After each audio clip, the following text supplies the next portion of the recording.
Arrêtons-nous quelques instants sur ce que vivent encore ces civils dans la bande de Gaza. Les enfants particulièrement, près de 4500 ont été tués, 4500 sur 11 000 morts, soit près de 40%. Un bilan qui a fait dire au secrétaire général de l'ONU que la bande de Gaza est devenue un cimetière pour enfants. Des enfants ont également été enlevés ou tués par le Hamas et des factions palestiniennes le 7 octobre, dont certains ont été exhibés d'ailleurs par notamment le Djihad islamique qui a exhibé un enfant de 12 ans, qui a filmé un enfant de 12 ans en otage. Voir autant d'enfants souffrir, être blessés ou mourir, c'est une faillite morale, dit la présidente du comité international de la Croix-Rouge. Est-ce qu'il y a une dimension particulière dans ce conflit, cette dimension des morts et des blessés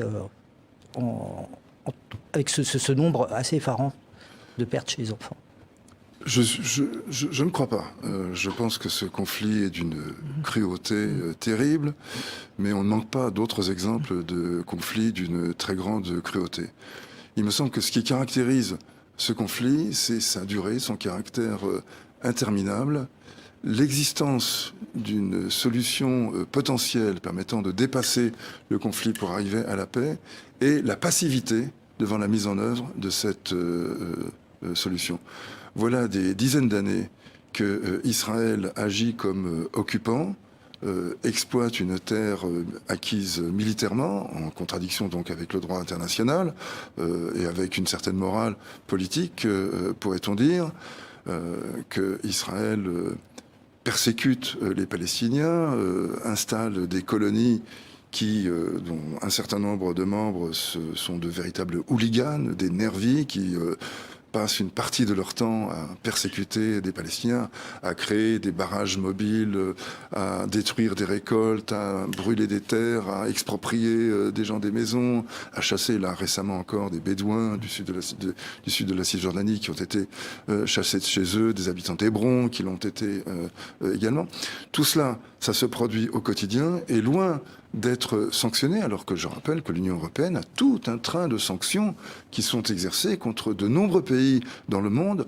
Loin de faire l'objet d'une sanction, Israël est l'objet de récompenses par des accès économiques facilités au marché européen, qui est le premier marché auquel ont accès les Israéliens, enfin l'État d'Israël, par des félicitations d'une certaine manière, où quand par exemple on se réfère à Israël comme la seule démocratie du Proche-Orient, imagine-t-on un autre pays dans lequel la colonisation et l'apartheid font partie de la vie quotidienne et qui serait félicité comme une démocratie sans commentaire.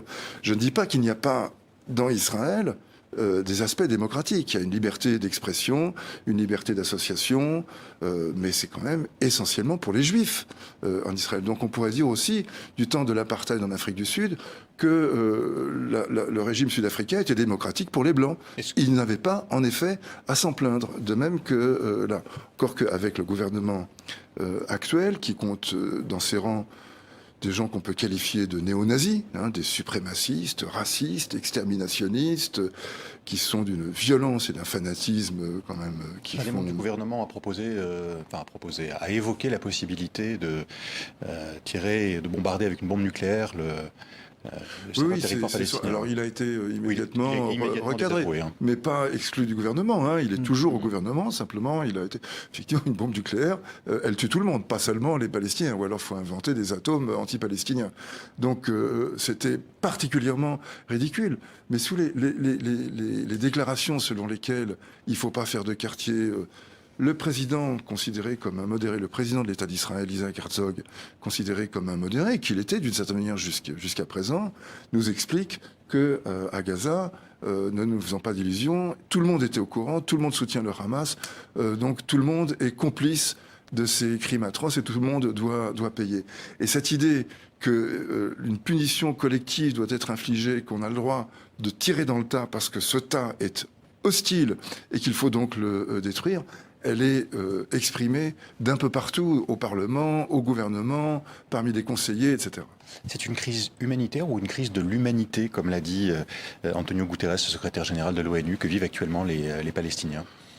Écoutez, les mots manquent pour qualifier cela, parce que cette violence ultra concentrée se déroule sous nos yeux, on est au balcon, on voit ça se passer dans la rue et on ne peut rien faire.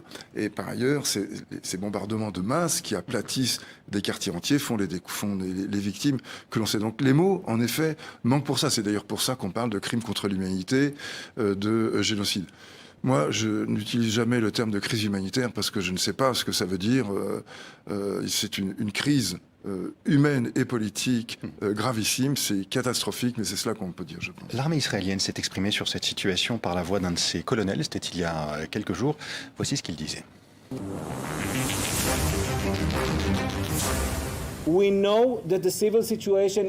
Nous savons que la situation civile dans la bande de Gaza n'est pas facile. Nous savons qu'il y a beaucoup de défis à relever. Nous savons qu'il y a de nombreuses difficultés. Mais je peux dire qu'il n'y a pas de crise humanitaire dans la bande de Gaza. Nous sommes en guerre. Nous n'avons pas choisi cette guerre. C'est le Hamas qui a choisi de commencer cette guerre. Que dites-vous de cette déclaration, sachant que ce militaire a indiqué aussi que l'armée israélienne avait facilité l'acheminement d'aide humanitaire vers la bande de Gaza? Il y a quelques camions qui sont rentrés, mais dont le contenu n'a pas pu être distribué de toute façon, ou en tout cas juste au compte-gouttes et dans un tout petit endroit de Gaza. Donc c'est totalement négligeable. Il n'y a rien qui a été fait sur le plan des secours. Mais je note deux choses. Bon, il n'y a pas de crise humanitaire. Moi, ne sachant pas très bien ce que veut dire crise humanitaire, je ne me sens pas à l'aise pour ça. Mais je peux mettre cette déclaration à côté d'une autre déclaration selon laquelle, au contraire, on recherche une crise humanitaire. Un autre général ou un conseiller de Netanyahou se référait à la crise humanitaire comme quelque chose de positif. C'est ça que nous cherchons, parce que c'est la punition que nous voulons infliger. Donc la crise humanitaire n'est pas une conséquence, mais l'objectif même de cette attaque.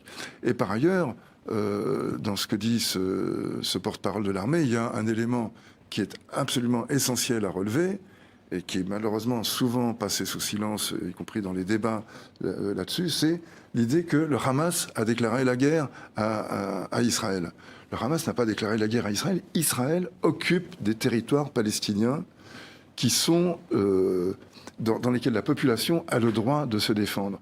Donc cette guerre, c'est une guerre que Israël mène aux Palestiniens depuis des décennies et dont nous assistons à un épisode particulièrement sanglant, particulièrement atroce, et je précise que je condamne sans aucun recul, sans aucune espèce d'indulgence, les crimes atroces commis par le Hamas les 7 et 8 octobre, absolument, il n'y a aucun doute, il faut qu'il n'y ait aucun doute là-dessus, mais il y a quelque chose de révoltant à entendre dire que tout ça a commencé le 7 octobre, comme si auparavant, comme le disait Jacques Attali, on était dans une relation, je l'ai entendu dire ça à la télévision il y a 2-3 jours de cela, comme dans une relation entre la France et le Luxembourg. Si le Luxembourg se mettait, à la suite d'un coup d'État totalitaire qui se produisait dans ses frontières, se mettait à attaquer la France, tout le monde comprendrait que la France écraserait de bombes le Luxembourg. Mais dans quel état sommes-nous pour que de tels propos puissent être proférés par un intellectuel éminent et reçus sans la moindre critique par la personne qui l'interrogeait? Le Gaza serait l'équivalent du Luxembourg. Mais si je cite cela, c'est pas parce que juste une personne l'a dit, après tout, elle était peut-être un petit peu absente, c'est parce que c'est la thèse fondamentale de défense d'Israël. Tout a commencé le 7 octobre, et c'est d'ailleurs la raison pour laquelle on fait la comparaison avec Daesh, avec le Bataclan, avec l'hypercacher. Il n'y avait aucune raison que quelque chose se passe, et d'un seul coup, des fous furieux, des fanatiques, ivres de violence, se livrent à une espèce de bacchanale sanglante. Et voilà. Mais ce n'est pas ça. C'est un épisode d'une longue guerre de résistance à l'occupation. Vous parlez de résistance pour ce qui s'est passé le 7 octobre? Non, je parle de la longue guerre qui oppose les Palestiniens aux Israéliens, qui est une guerre de résistance. Là, ce sont des actes de terreur. Et il faut les qualifier comme ils sont. J'ai parlé de pogrom, d'ailleurs, en réagissant à chaud à